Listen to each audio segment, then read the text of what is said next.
We're reading the 10th canto, chapter 77, verse number 32. I can share it.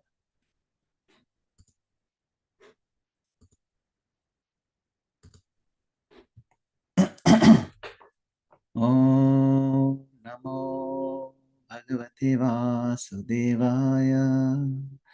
Om Namo Bhagavate Vasudevaya. Om Namo Bhagavate Vasudevaya.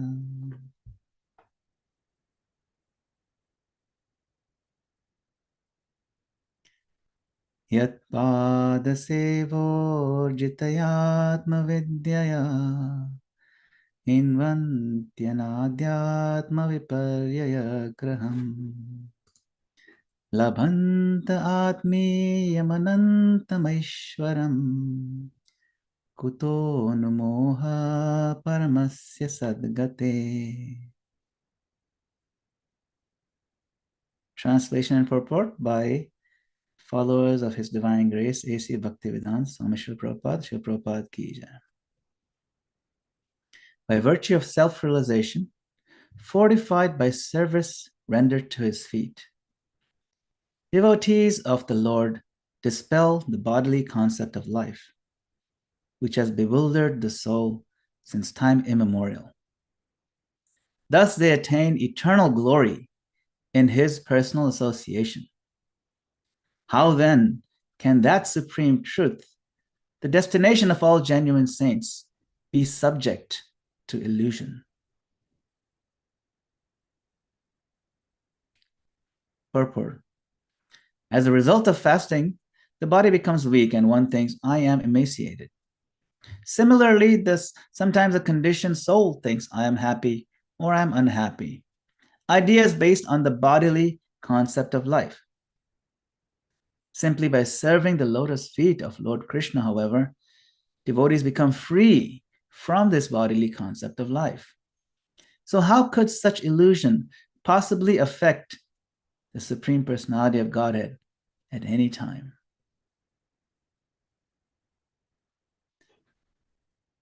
Om Jnana-timirandasya Jnana-anjana-shalakaya Chakshurunmritam yena tasmai Shri Guruve Namaha. I offer my humble obeisances unto the lotus feet of my spiritual master, who has opened my darkened eyes and filled my heart with transcendental knowledge. I further offer my obeisances to all of you assembled Vaishnavas and seek your kind blessings and permission that we may recite Srimad Bhagavatam with you.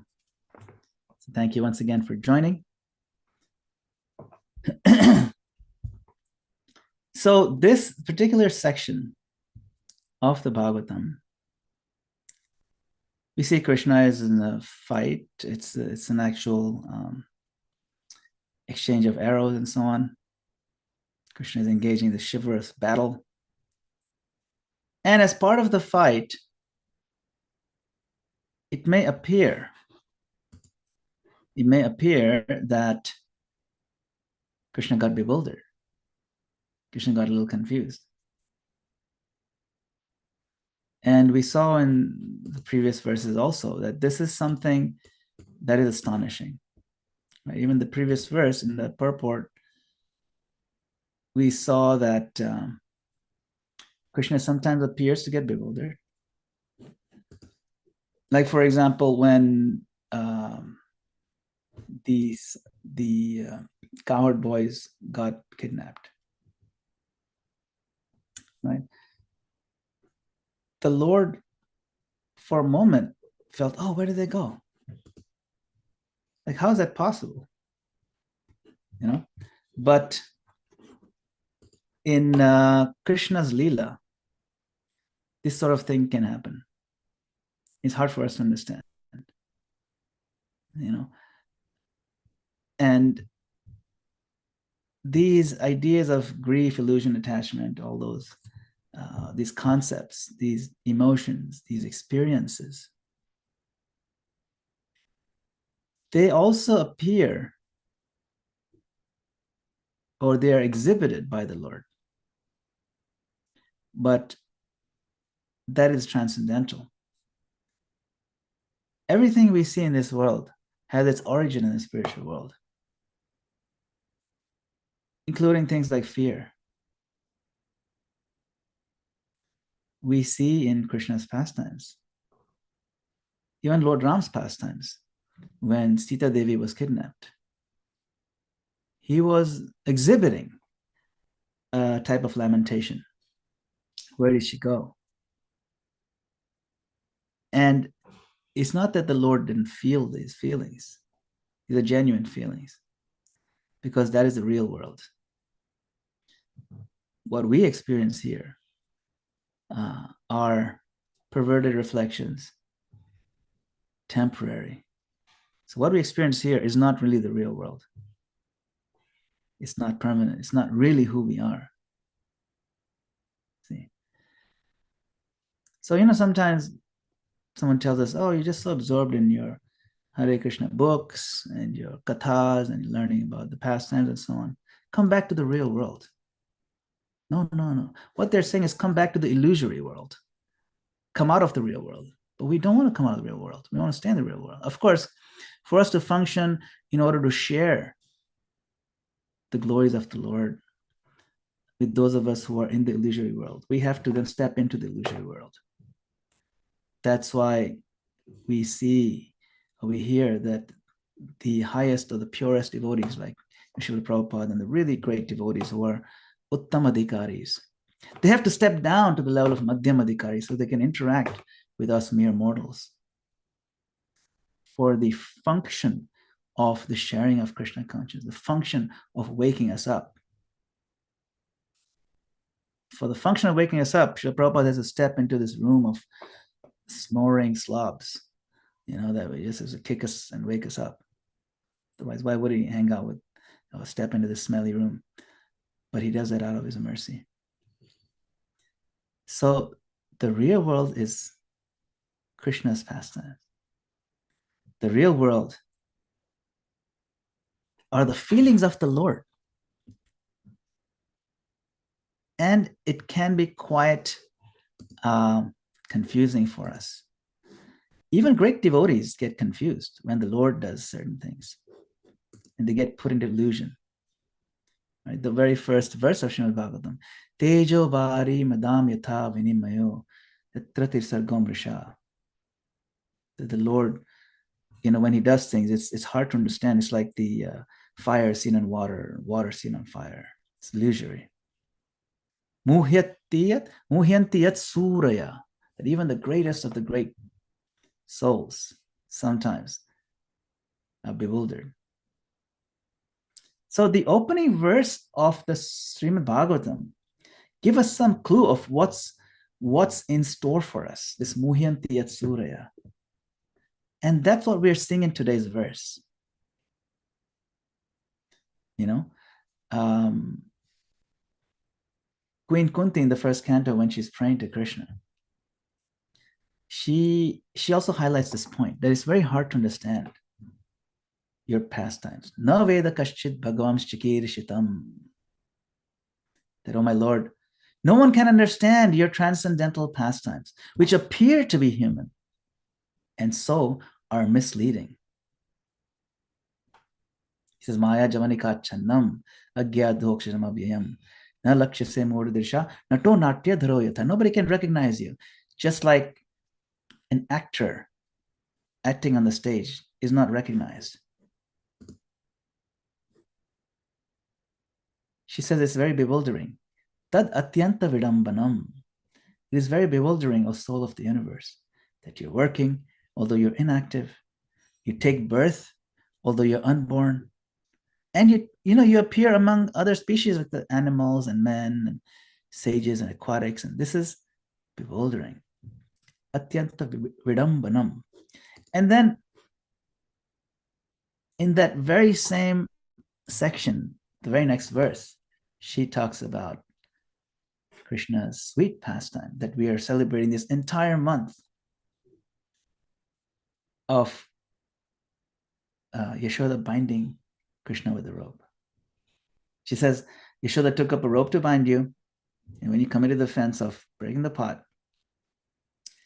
and your perturbed eyes were overflooded with tears, which wash the mascara from your eyes. And you are afraid, though fear personified is afraid of you. This sight is bewildering to me. So we've talked about this before. Is Krishna's fear fake? Is it real? Is he feeling it, or is he merely pretending? It says, Ashru Kalila. Ashru, tears. Are those actual tears of fear? Are those pretended tears of crocodile tears? And she again says that Sama Vimohayati, I am bewildered. But Brahma got bewildered by Krishna. Queen Kunti is a great devotee. She is getting bewildered. Mother Yashoda gets bewildered when she sees the universe in Krishna's mouth. It's this different bewilderment. But the Lord, being the Supreme,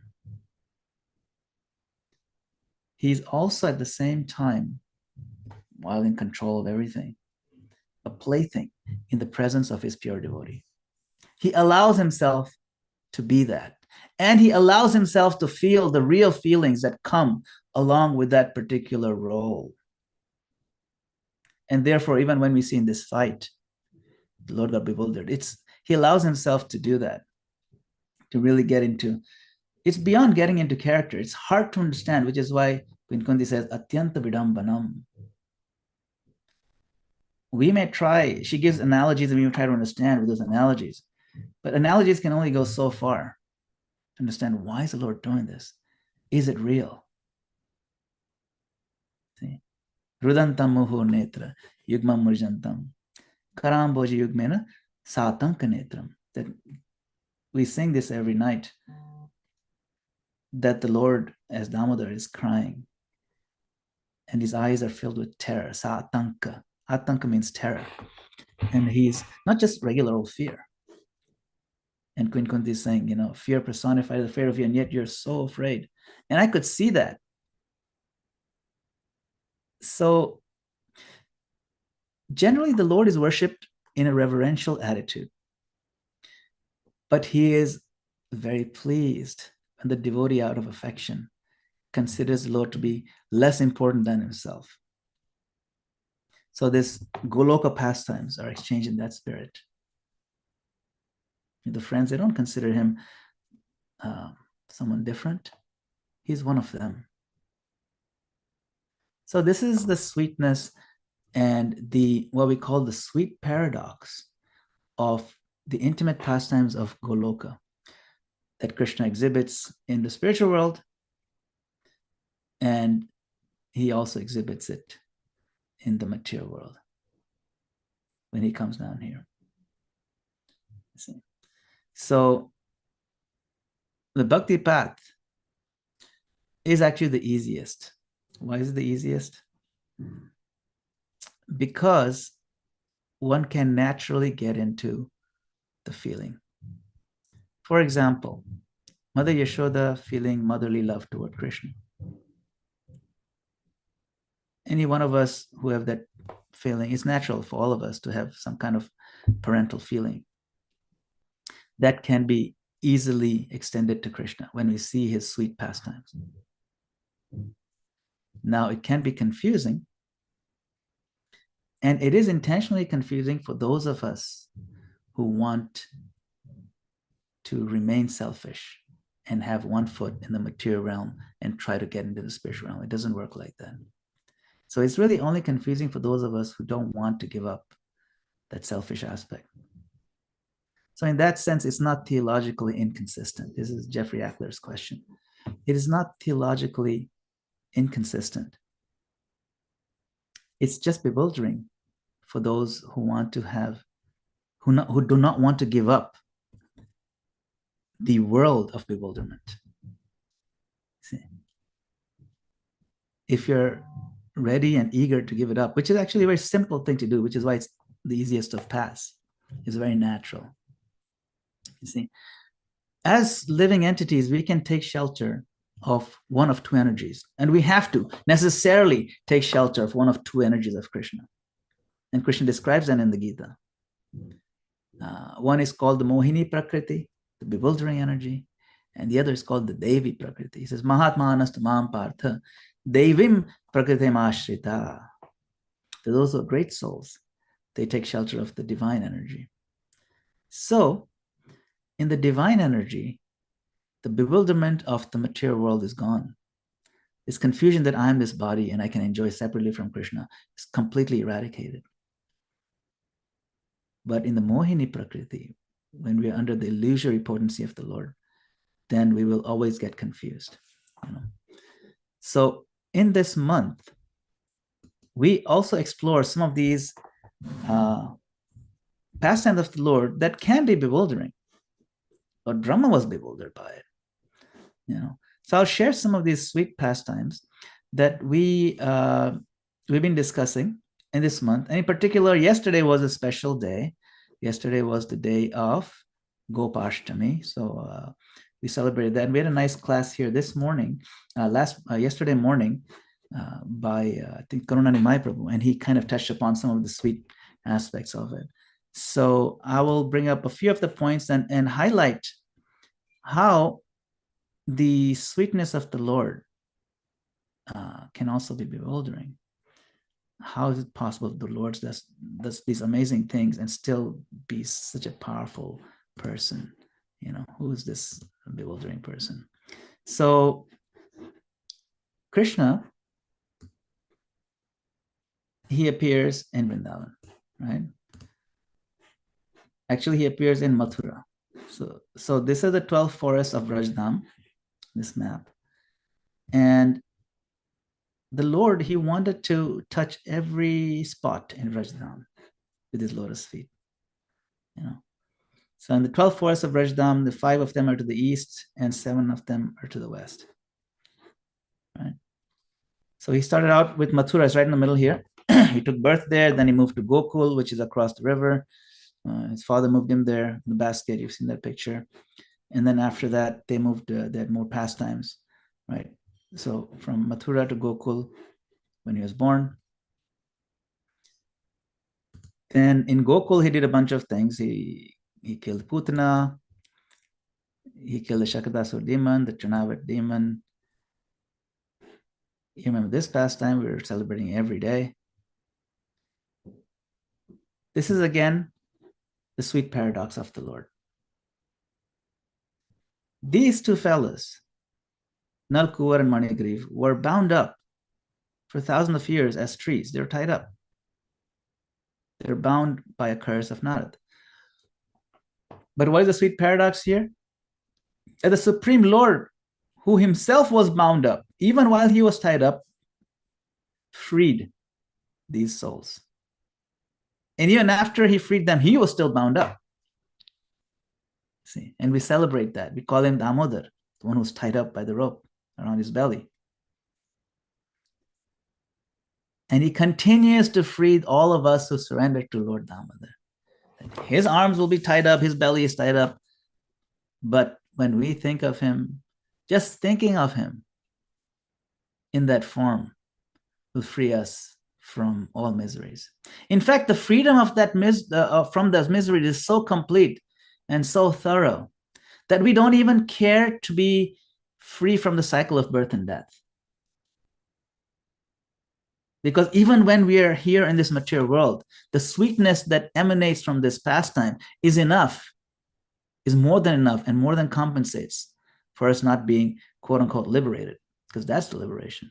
That's why we pray, Varam Deva Moksham, na moksha vadim va, na chanyam vrineham vareshadapi. I don't care for any other liberation or any kind of boon besides seeing your beautiful form in this Damodar Leela in my heart.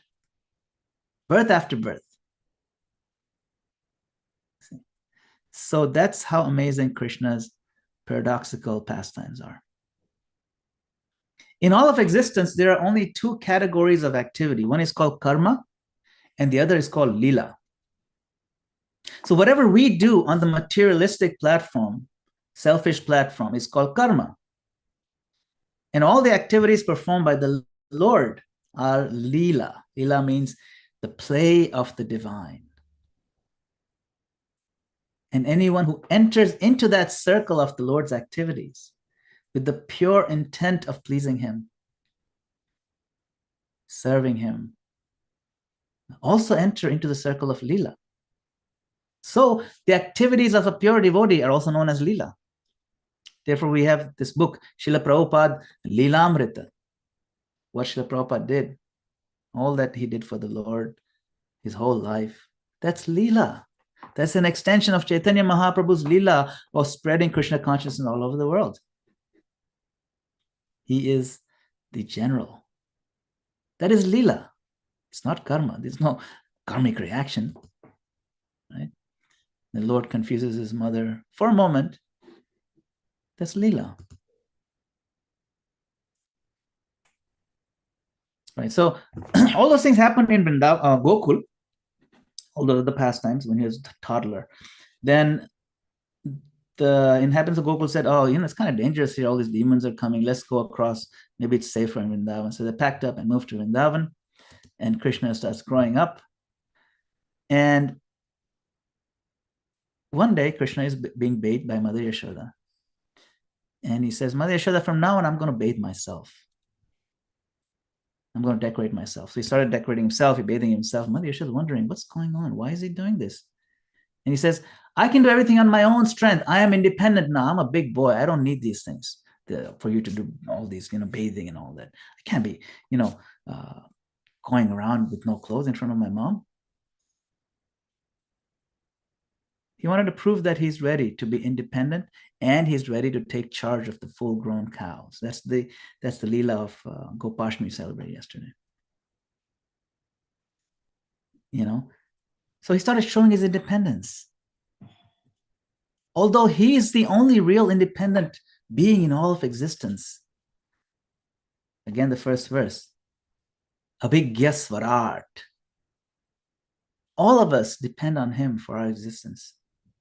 And yet here he feels the need to prove that he is independent enough to wear his own underwear, to bathe himself. Why? This is Leela. It's mind-boggling. Why does he need to prove anything like that? But this is the sweet bewilderment of the Lord's pastime, because he captures our hearts. He captures our imagination. Remember, both the energies of the Lord are bewildering in one sense. But one bewilderment, the Maya bewilderment, degrades our consciousness. And when we enter into the circle of Leela, it's a bewilderment of play where Krishna is smiling. And that bewitching smile captivates our heart. And we can't process it. We can't understand what's going on. That bewilderment is very much wanted. We want to be intoxicated and confused because it's love. Love predominates. So one of the reasons he started dressing and bathing himself is that he wanted to prove to Nanda Maharaj that he's ready to take care of the cows. Otherwise, Nanda Maharaj will say, oh, yeah, you can't even put on your own underwear. How are you going to take care of the cows? So he started doing that. He's building up his resume. He wants to.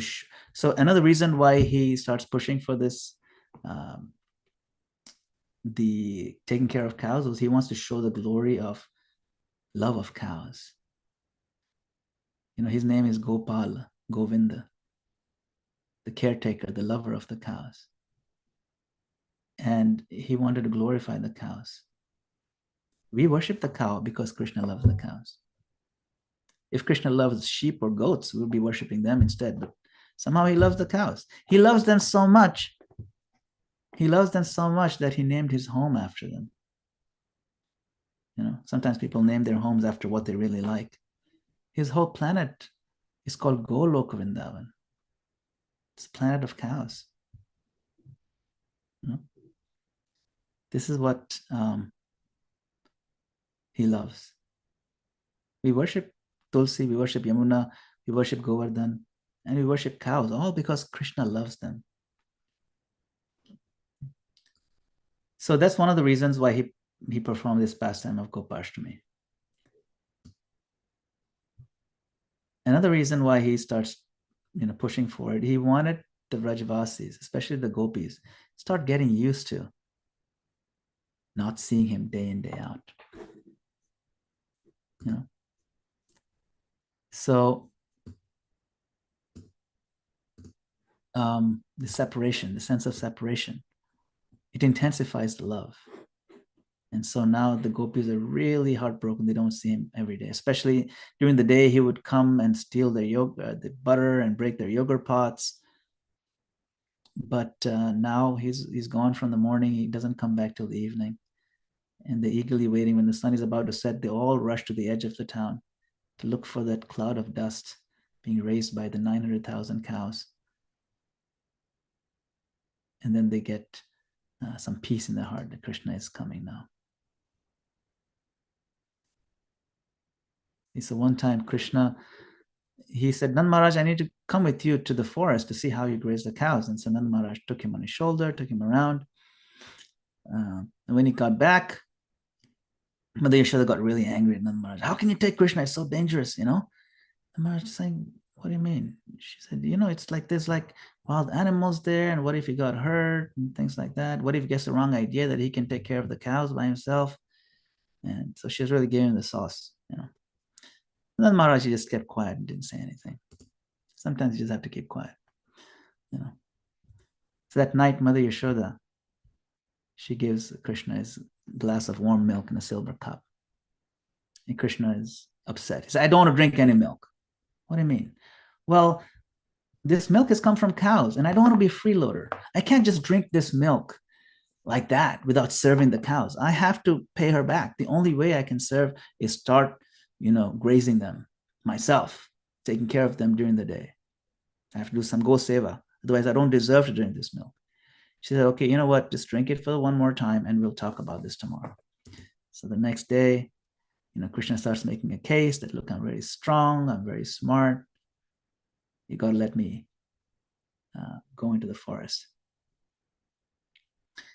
And he says, well, Balram is there with me to take care. So, and the other boys are there. So it's not like I'm going to be alone. So he had a whole exchange, a very sweet exchange between him and Mother Yashoda. She says, oh, you're not that smart. You think you're so smart. If you're that smart, why would you eat dirt and put that dirt in your mouth? He says, that was a long time ago. Yeah, well, that was just a couple of weeks ago,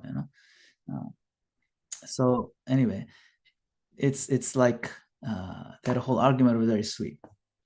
Finally, she agreed because Balaram said he'll take care of everything.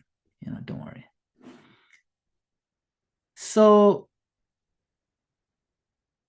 she says that, okay, I'll put on this Narsimha Kavach around you, this necklace with Lord Nrsimhadev's prayer on it, and that'll protect you. And may Lord Nrsimhadev always protect you. Now just think about it. This is again the sweet paradox. Keshavadrita Narahari Rupa. Krishna, this little blue boy, he's the origin of Nrsimhadev. And yet now she's saying, make sure you pray to Nrsimhadev to protect you. You see? So this is the bewildering sweetness, the paradox that is available in the Vraja Leela. So this Leela continues on and on where, Mother Yashoda says, okay, we have to find an auspicious muhurta, auspicious time. You can't just do anything willy-nilly, especially important things like this. You have to calculate the right astrological moment when it'll be good luck for us to start something this big. So then Krishna goes to the Brahmana and says, okay, Brahmana, Panditji, tomorrow morning you have to show up and you have to explain how the muhurta for me to start grazing cows is tomorrow. The Brahmana was like, hey, you can't just do that. You got to calculate these things, So then Krishna said, okay, this Brahmana is being a little too smart. So he goes home and he brings a whole bunch of brand new silk saris and some jewelry, and he shows it to the Brahmana's wife. He says, hey, these Diwali gifts could be yours. All you have to do is straighten out that husband of yours and tell him that he needs to, really understand the importance of practical priorities. You come to Nanda Bhavan tomorrow and declare that this is the proper day for Krishna. Krishna's Gopashtami. So the next day, Panditji shows up at the house and he says, according to my calculations, the only practical muhurta for Krishna to be Gopa comes after 10 years. And Madhya Yashoda is like, oh, thank God. Yes, we'll keep Kana at home. And the Brahma says, but there's one rare muhurta, and that's today. And Krishna jumped up. He says, exactly, that's what I'm talking about. And she's like, no, it's okay. We can skip today. 10 years, we can wait. It'll just be over before you know it. Now, of course, at that time, the 900,000 cows were listening, and they did not budge. When Nanda Maharaj tried to take them out, they didn't want to move. They were on strike. No, we'll only go when Krishna, with Krishna. And so Panditji was asked, what's going on with these cows? And he said, well, only if Krishna plays the flute and he starts grazing them will they budge. And so that started. Krishna played the flute, and the pastime started. Now, of course, before it starts, one more thing. Madhya Yashoda said, look at your feet. They're so cute. They're so delicate. You have to wear shoes. You can't go out. There's like stones and things there.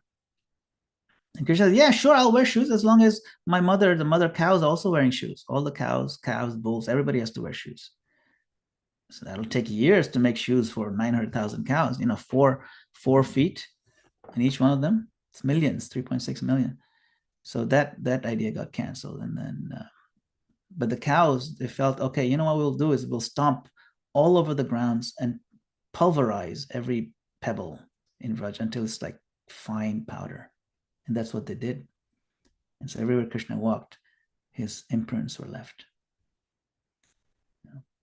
The concern about Krishna's lotus feet is sung by the gopis in Gopi Geet. With his Shilatranam Kurei, that even we are so afraid, my dear Lord, that your delicate feet will be poked and hurt by the spiked rough grass. The delicate baby grass that grows up, Trinam Kurei, it's soft, but for your lotus feet, it's like Shila, it's like rocks. So they're so sensitive to the Lord's softness of his feet. So Krishna gets initiated. By initiation, we mean the Gopashtami. But in that initiation, no one is allowed except for the boys and the men. But of course, Srimati Radharani, she wanted to also take darshan of that initiation. So she dressed up as a Gopa. It's a very famous pastime. So if you go to Vrindavan on that day, you'll see she's dressed up. She's holding a rope. She's dressed up in a turban, like with dhoti and everything. It's very sweet. And she pretends to be a Gopa just to enter into that pastime. So we can pray. We can pray every day of this month of Kartik that, my dear Gopal, just like you protect the go of the cows, please you also protect me, or protect my senses. If they wander, you please bring them back, just like you bring back any cows that have wandered off the path. Because you are the Gopa, you are Gopal, and therefore we worship you in that form. So you protect me, keep me in your circle of Leela, or pull me in, purify me of my wayward tendencies, and let me enter into that circle. So when I pick up my beads of 108, chanting Hare Krishna, let me also, just like you enter into the circle of Rasa Leela with 108 principal gopis, let me also understand that I'm chanting and I'm begging to enter into your circle of Leela. And this way, the bhakti practice can be approached with humility, but also with cognition of the sweetness that's awaiting us if we can succeed in this. So, Hare Krishna. Thank you very much for joining this morning. Leave a few minutes for questions or comments. I see Bhima Prabhu has his hand up. How does Maya fade into Leela in a devotee's life?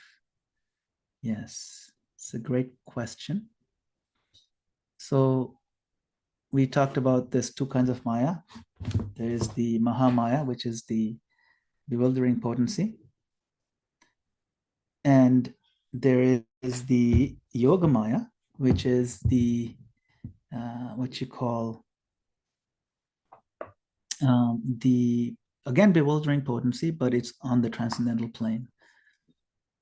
Now, Maya does dissolve to the extent that we ask the Lord for freeing ourselves from her. Krishna says, Devi hiesha Devi hiesha gunamai mama maya duratyaya mam eva ye prapadyante maya metan tarantite. That this gunamai maya, this illusory potency, energy, is made of gunas, the three modes.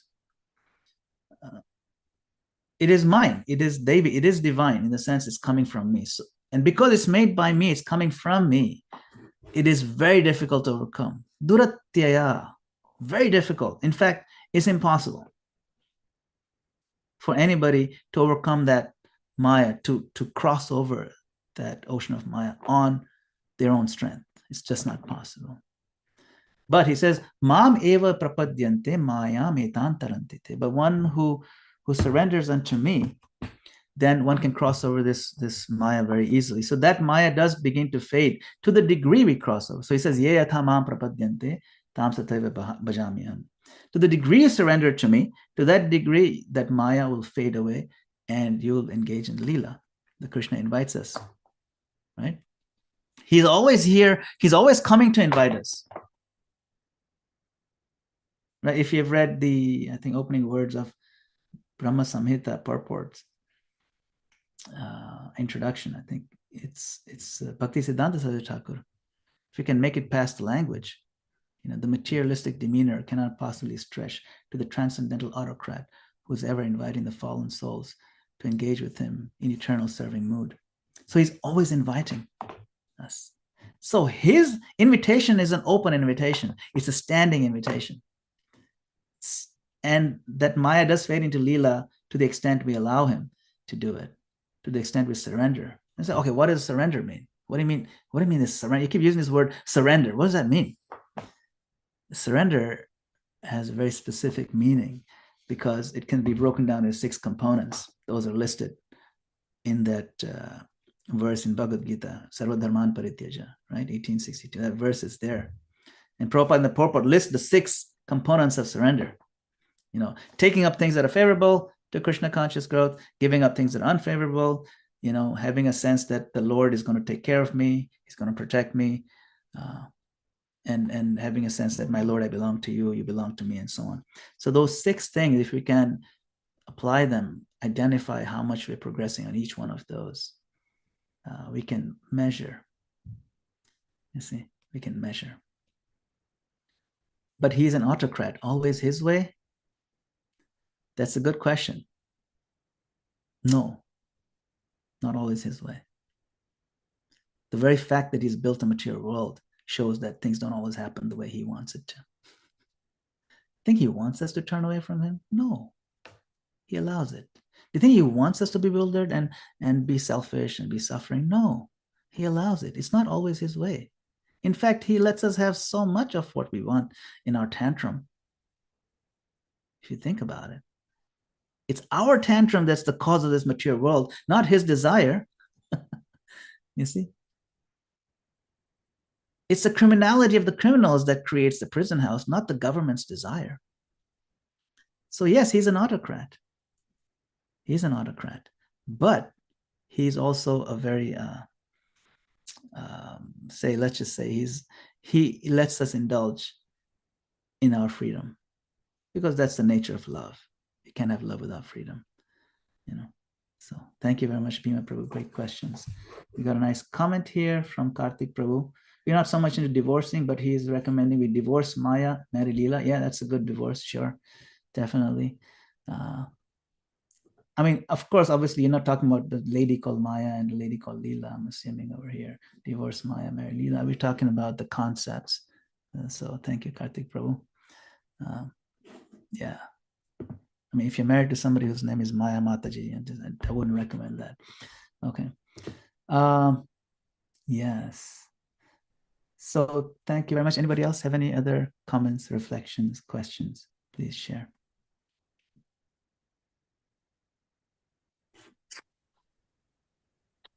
Let's see if the temple room has anything to say in line with Guru, Sada, and Shastra. Adipurusha Prabhu? Prabhupada, what we might contribute to such a perfect class. It's impossible in one sense. But I'm enthralled by the concept of play. And makes me think about childhood play. We had friends living near us that we would engage in play every day, playing cops and robbers, playing, as if one was the teacher and some were the students, and lots of different kind of make up the dialogue as you go along. And so understanding that Krishna is also very playful, and to enter deeply into the drama that he presents to us gives us a variety of emotional reactions and interchanges between persons. Like Prabhu said, it's very, very sweet and engaging and relishable. And also, my own experience taking care of cows for many years, you become so connected to those cows 24/7. The different personalities and the different instances where they escape from the pastures, or you know interacting with the cows. Each one has I can remember one time I used to have to travel through the forest almost 2 miles to get to this one place called Nandagram. And there's a huge pasture, miles around, and there's forest and a valley and stream going through it. And I'd have to find all the calves and herd them up to the barn to give them grain once a day. And I just used to think the cows, And then just one day I was in that barn, and all the cows were already herded into the barn. It was closed. They were closed in. They were putting out the grain, and I heard a cough, and I looked around to see who was coughing. I thought maybe there was a person, a human being, and then I heard again. I looked around, and at one point, Krishna gave me this experience of I was looking at the cows, looking for a human being, and all of a sudden I realized all the cows were looking at me, and that they were all individual conscious beings. Maybe I can't put it into words, but I realized that these are conscious living entities. But who was coughing? Was that Bhima? Maybe it was Bhima. It was actually one of the cows coughing. But the play with our friends and with the cows, it's actually very, very rich. With the oxen, you can't just put any two oxen together. They have to be compatible in strength and temperament, and training them up from when they're very little. You talk to them, you're walking around with them, you're caring for them, and they're listening to you. Very interesting, the play that Krishna gives us in our service to Krishna. And we used to think, well, actually, we're worshiping the cows in one sense, but we're actually appreciating the gift that Krishna's given us for our sustenance. Anyway, it's just a scattered comment, but time for the Krishna's Kancho. Yeah. Thank you, Madana-gopāla Prabhu. Thank you, Adipusha Prabhu. Thank you, all the cows that are letting us associate with them and benefit from their peacefulness. Hare Krishna. Hare Krishna. Welcome to the Afterglow. So nice to see you, your bright faces, dear devotees. Thank you.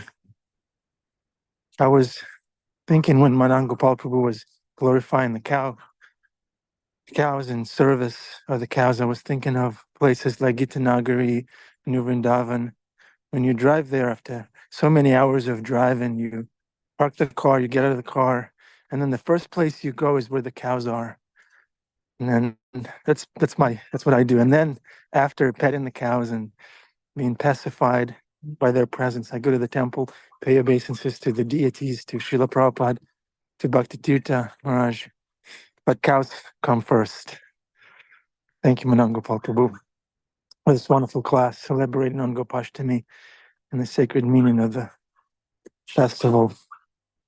Would anyone like to reflect maybe, or ask a question, or maybe make a testimony? Venetia, you have any cows at your place yet?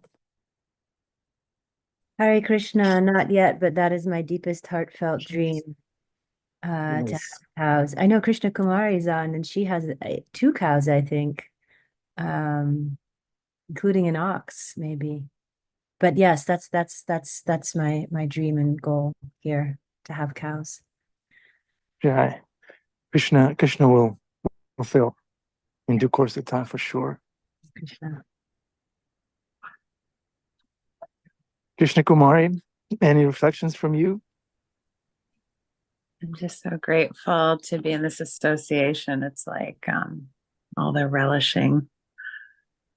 Yeah, it's like literally relish, like a condiment of bhakti to be in this association with Madana-gopāla. Yeah, and hearing Adi Purush. I mean, I'm a trained kindergarten teacher, and yeah, so many children these days, they don't get to play. So, yesterday amongst the cows, I brought, I'll show you the choice. I brought 4 wooden cows, and I made little, gave the kids strings to put Nice. And then my daughter, when she was 6, her first knitting project, Adi Purush would like this. She knitted this, just a little square, put bells on it.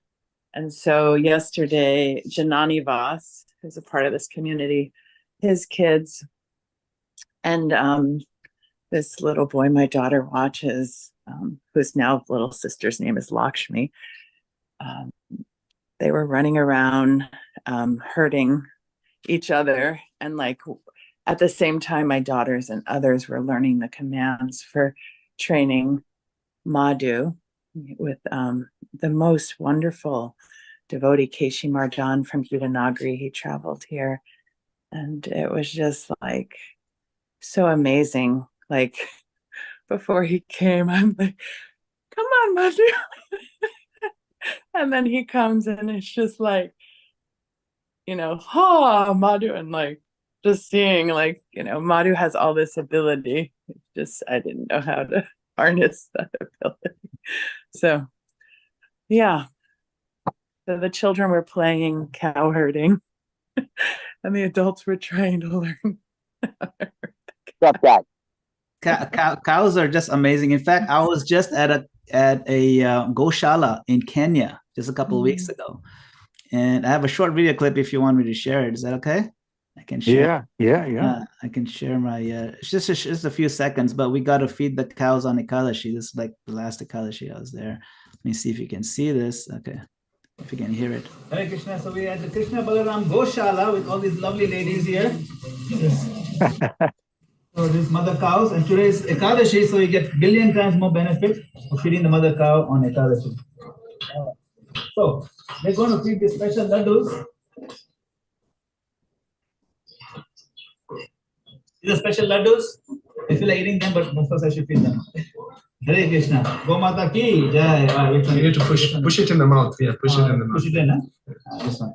Okay, go and there you go. Okay, hungry. Jai Maya. Licking me. This guy's licking me. Give this guy the back here. This one, okay. Hare Ma. Tum bhi khao. Achha. Anyway, it was a very sweet experience, and we had like 100-something cows there, the Krishna Balaram farm in just outside of Nairobi. It's quite a unique experience. Yeah. Such a nice video, such a therapy. Yes. Just to watch that licking and those loving exchanges. Thank you, Madana-gopāla Prabhu. That's a huge project. Unbelievable. 100 cows. Yeah, like 150 or something. It's like. And they all have devotional names? Yeah. They all have devotee names. They're all devotees. Cool. They give a lot of milk also. They give about 400-500 liters a day, which is like a little more than 100 gallons a day.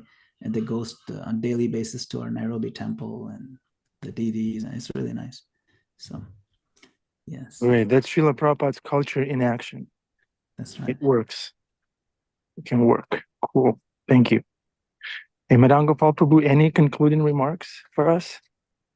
Well, the month of Kartik is winding down, so we could take the advantage of the last few days of Kartik to really intensify our praise to the Lord, that we can enter into the circle. Also, if we have taken on some kind of vrat, or not vrat, but some kind of promise that I'm going to be better as a devotee in this month of Kartik, I'm going to do rounds better, I'm going to read, and so on, then let it continue beyond the month of Kartik. Let's not wait to the next year's Kartik for us to now redo something nice that we've been doing, So I know some devotees who weren't chanting any rounds started chanting this month. Those who were chanting maybe 5-6 rounds started doing 16 rounds or whatever. And so I can request those devotees to stick with whatever you've tried to prove to yourself, that yes, I can do it, to be more Krishna conscious, and keep doing it the rest of your life, and let the momentum keep going. And if you have not taken on a vow, that's fine also, but you have last few days to recommit to Krishna, that my dear Lord, I recognize that I have committed to enjoy selfishly away from you for many lifetimes. I want to now change that commitment and commit to you, or at least commit to the path of coming to you. And please give me the strength. Please bless me with the association of progressive devotees, and please keep the cows of my senses under your care, so that I may serve you and be the way you want me to be. This nice prayer for us to have offered to the Lord in the last few days of Kartik. The Kartik is ending this week, and let every month be, in that sense, Kartik in our hearts. Hare Krishna. Thank you, Prabhu. Just what I needed to hear. Thank you. Thank you. Hare Krishna. So we'll see you next time. Shri Prabhupada ki jai. Hari Bol.